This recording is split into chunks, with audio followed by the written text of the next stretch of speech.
Praise the lord. యేసునామమే జయము. మన రక్షకుడు మన విమోచకుడైన యేసుక్రీస్తు అతి పరిశుద్ధమైన నామములో అందరికీ వందనాలు. చిన్న ప్రార్థన ద్వారా ఈ రాత్రికాల సమయమందు వాక్య భాగం ధ్యానించుకుందాము. పరిశుద్ధుడ మహాగణుడు అయిన దేవ యేసయ్య, సర్వాధికారి నాయన, మీకే వేలాది వందనములు, కృతజ్ఞత స్తుతి స్తోత్రం చెల్లించుకుంటున్నాను తండ్రి.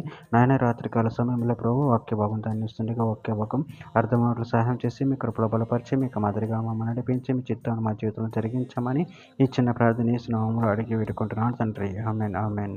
ఫిలిప్పీయులకు రాసిన పత్రిక 2వ అధ్యాయం 16వ వచనము. అట్టి జనము మధ్యను మీరు జీవవాక్యమును చేత పట్టుకొని లోకమందు జ్యోతుల వల్ల కనపడుచున్నారు. అందువల్ల నేను వ్యర్థంగా పరిగెత్తలేదనియు నేను పడిన కష్టం నిష్ప్రయోజనం కాలేదనియు క్రీస్తు దినమున నాకు అతిశయ కారణము కలుగును. ఆమె దేవుడి వాక్య భాగం దీవించిన కాక. ప్రభునందు ప్రియులారా, ఇక్కడ వాక్య భాగంలో గమనించినట్లయితే, అట్టి జనమ మధ్యన మీరు జీవవాక్యమును చేత పట్టుకొని లోకమందు జ్యోతుల వలె కనపడుచున్నారు. అందువల్ల నేను వ్యర్థముగా పరిగెత్తలేదనియు నేను పడిన కష్టము నిష్ప్రయోజనము కాలేదనియు క్రీస్తు దినము నాకు అతిశయ కారణము కలుగును.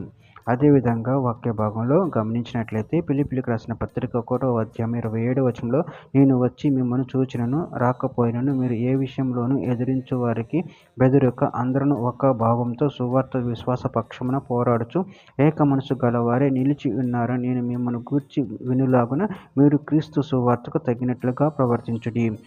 కీర్తనల గ్రంథం 40వ అధ్యాయం 9వ వచనం. నా పెదవులు మూసు కనుక మహాసమాజంలో నీతి సువార్త నేను ప్రకటించి ఉన్నానని నేను అంటిని.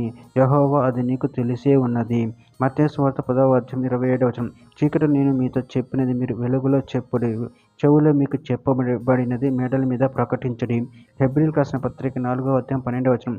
ఎందుకనగా దేవుని వాక్యం సజీవమైన బలము గలది, రెండంచులు గల ఎటువంటి ఖడ్గము కంటేను వాడిగా ఉండి ప్రాణాత్మలను కీలును మూలుగును విభజించినంత మట్టుకు దూరుచు హృదయం యొక్క తలంపులను ఆలోచనలను శోధించుచున్నది.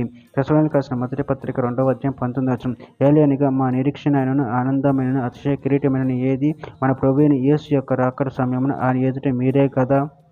చివరిగా ఒక మాట, తిమోతికి రాసిన మొదటి పత్రిక 5వ అధ్యాయం 17వ వచనం.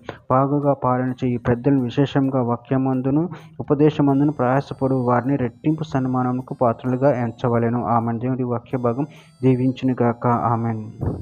పరిశుద్ధుడ మహాగణుడు అనే దేవ యేసయ్య, మీరు ఇచ్చిన వాక్యదానాన్ని బట్టి కృతజ్ఞతలు చెల్లించుకుంటున్నాను తండ్రి. మీ సువార్త ప్రకటించే విషయంలో మాకు శక్తిని వలన అనుగ్రహించి మీ ప్రేమ కృప మమ్మల్ని బలపరిచి స్థిరపరిచి మీకు మాదిరిగా మమ్మల్ని నడిపించమని చిన్న ప్రార్థన యేసుక్రీస్తు పరిశుద్ధ నామములో అడిగి వేడుకుంటున్నాను తండ్రి. Amen amen.